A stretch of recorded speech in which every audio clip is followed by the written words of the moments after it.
Hey everyone, welcome to Standardized Testing Week. Here are some tips that I have learned that I hope help you if you are doing state testing, standardized testing in this fourth quarter of your school year.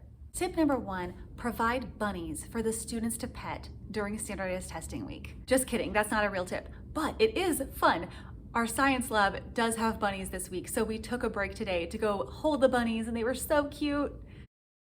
So tip number one, I rearranged my classroom. It kind of just makes it a little bit more formal. I put the tables into rows, and sometimes I like it so much that I leave it like that the rest of the year.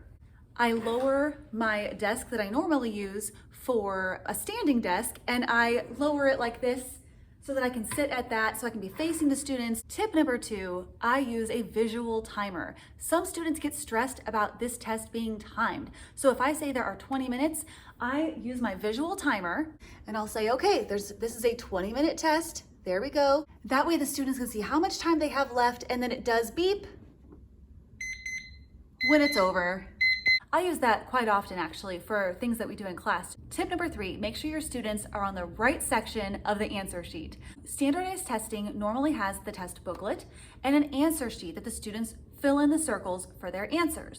I will tell the students, we are on the vocabulary section on your answer sheet. Open to that one, have it laid out on your desk and point to it so that I can see that you know where you're supposed to be to answer these questions. And they'll point to it, and I walk around, and that's why the rows are helpful. Walk around, see where they're at, make sure they're pointed to the right section. Sometimes they're not, but you can't stop there. After the test is started and all the students have had a chance to at least fill in one bubble, you go around and make sure again that they're in the right section, because 9 times out of 10, someone is still not on the right section. So instead of having to change an entire test and redo all the bubbles and all of that, it's very confusing.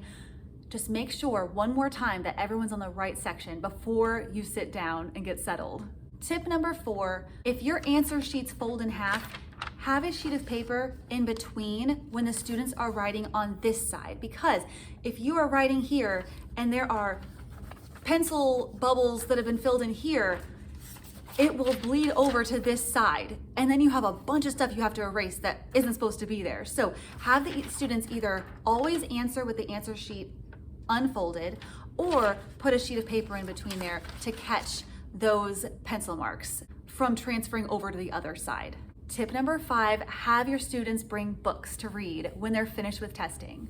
Tip number six, you should bring a book too. So last year, I had one book that I read the whole week, and it was The Lost Husband by Catherine Center. And then my reward for myself for being done with state testing on Friday was that I watched the movie on Netflix. So it just kind of made it fun. It's a fun memory from testing last year.